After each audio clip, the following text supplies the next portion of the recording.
Oi, gente, tudo bem? Eu espero que vocês estejam bem nesse período que nós não estamos nos vendo. Para ajudar vocês nesse período, né, a estudar e não atrasar nosso conteúdo, estou fazendo esse vídeo para a gente começar o nosso livro 2, capítulo 6. A partir de agora, a gente vai falar um pouquinho sobre seres vivos e a reprodução desses seres vivos. Para a gente começar, vamos falar primeiramente sobre os seres vivos mais antigos que foram encontrados até hoje, que são chamados de estromatólitos. Os estromatólitos são encontrados em estruturas rochosas na África e na Austrália. O que seria isso, né? Esses estromatólitos seriam micro-organismos que foram fossilizados. Então, ela teria surgido, essa vida na Terra, teria ocorrido há 3,5 bilhões de anos. Então, é o tipo de ser vivo mais antigo encontrado até hoje. Com relação ao surgimento da vida da Terra, nós temos algumas teorias. A mais aceita hoje é a teoria da evolução química proposta por Oparin e Haldane. Qual é a ideia deles? Basicamente, nós temos compostos inorgânicos, compostos não vivos, e esses compostos não vivos se organizaram, se combinaram e formaram moléculas orgânicas simples.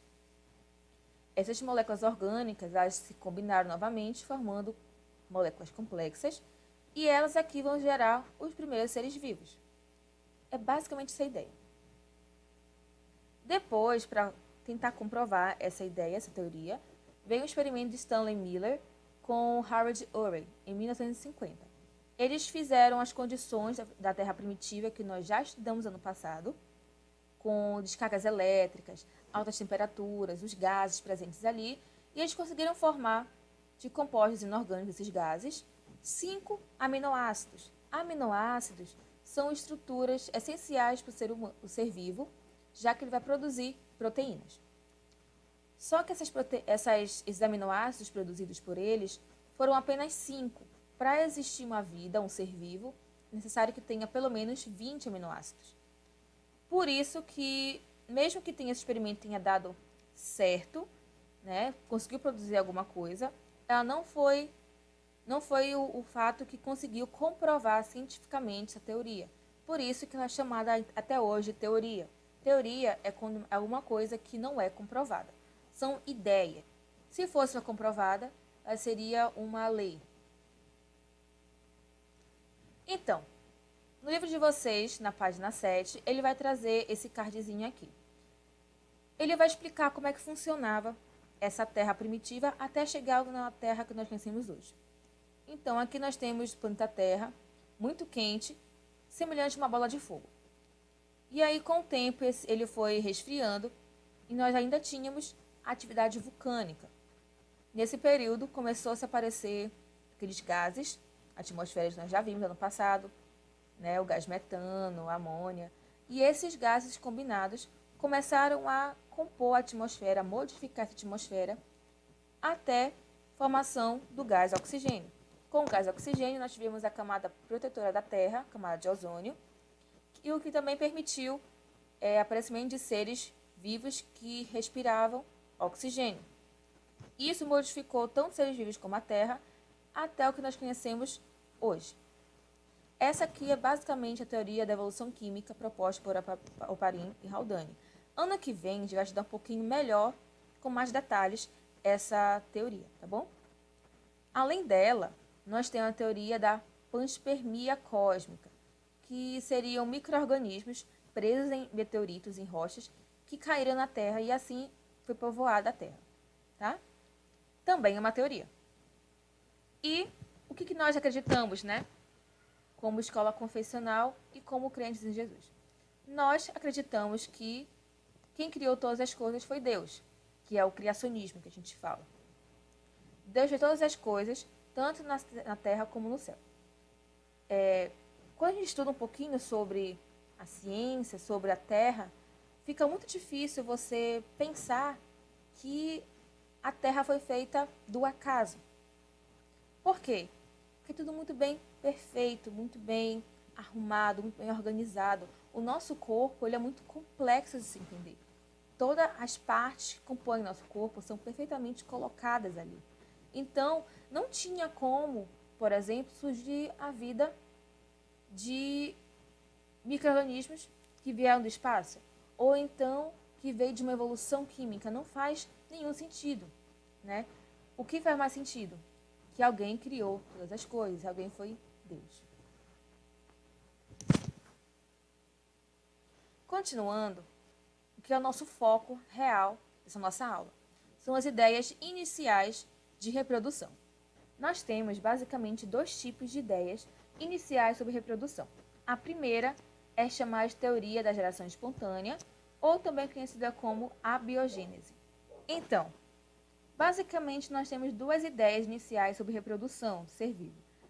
A teoria da geração espontânea, também conhecida como abiogênese, e biogênese. Vamos começar com a teoria da geração espontânea.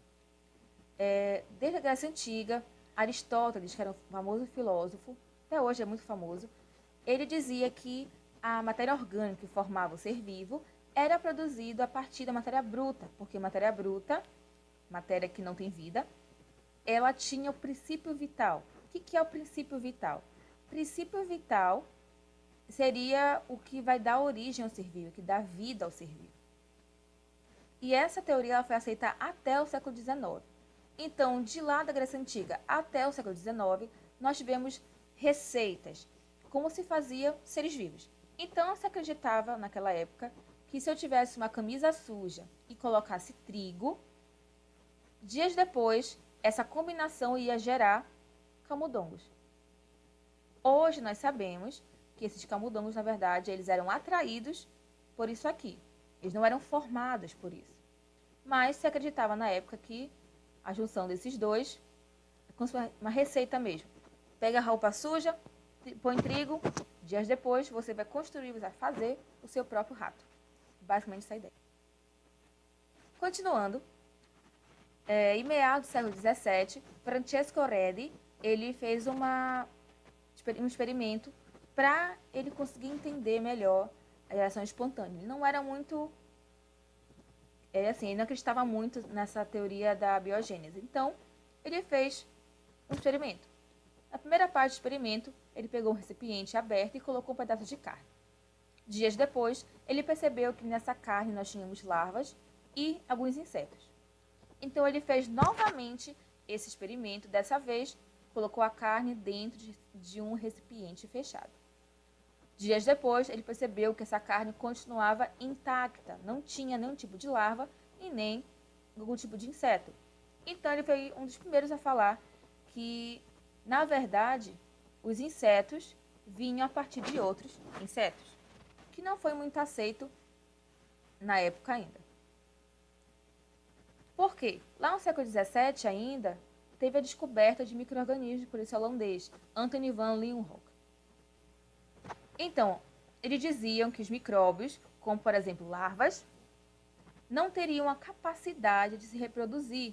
Então, eles surgiam espontaneamente através de soluções nutritivas. Carne, sangue, por exemplo. Micróbios era o nome dado para micro-organismos, tá? Bactérias, protozoários, tá? É essa ideia. Então, lá em 1745, teve um sacerdote naturalista inglês, John Needham. Ele ferveu um caldo nutritivo por 30 minutos em um recipiente dessa forma aqui, destampado. Depois que ferveu, ele tampou e deixou quieto por um tempo. Dias depois, ele percebeu que aqui dentro nós tínhamos micro-organismos. Então, ele disse o quê? Que esse caldo nutritivo continha princípio ativo, a força vital também é chamada assim, o princípio ativo. Esse caldo nutritivo tinha capacidade de gerar seres vivos, micróbios.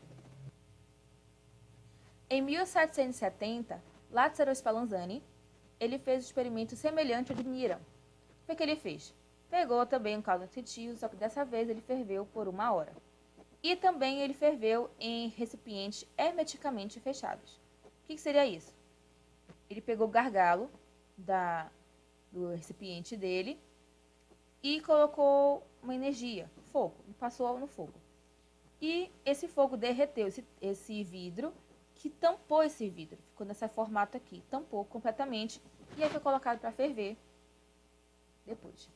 Com o tempo, Ele percebeu que mesmo estando em repouso por vários dias, ou seja, ele não mexeu, não destampou, deixou quietinho num canto, percebeu que não formou micro-organismos, micróbios.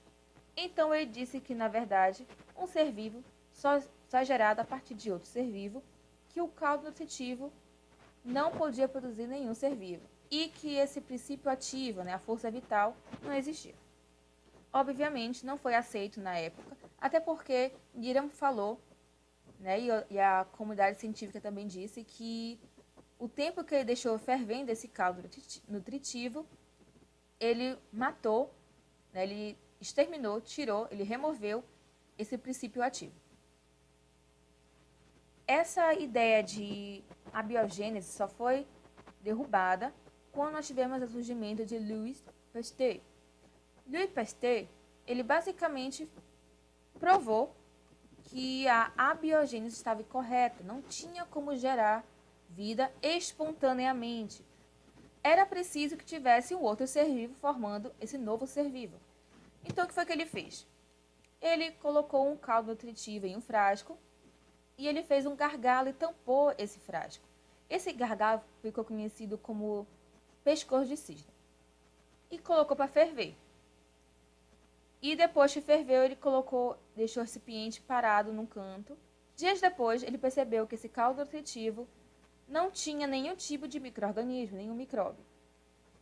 No mesmo período que ele percebeu isso, ele teve a ideia de quebrar esse gargalo aqui. Com a quebra do gargalo, começou, dias depois, aparecimento de micro-organismos. Então ele disse o quê? Que um ser vivo, esses micro-organismos aqui, só podiam ter aparecido quando houve a quebra, ou seja, devia aparecer outro ser vivo aqui, e aí eles apareceram aqui dentro desse frasco. Dessa forma, ele conseguiu provar a lei, chamada biogênese, que um ser vivo só pode surgir a partir de outro ser vivo, através do processo de reprodução. Bom, gente, era esse nosso capítulo, tá? Para a atividade dessa semana, nós temos 3 questões e uma leitura de um texto nas páginas 14 e 15, que fala sobre Louis Pasteur. Qualquer dúvida sobre o assunto ou sobre a atividade, vocês podem mandar para mim por e-mail, que eu vou responder para vocês, tá? Semana que vem eu vou fazer um vídeo corrigindo essa atividade aqui e falando um pouquinho sobre o texto que vocês leram. Eu espero que vocês fiquem bem. Estou com muita saudade. E se cuidem, tá bom? Beijo. Tchau, tchau.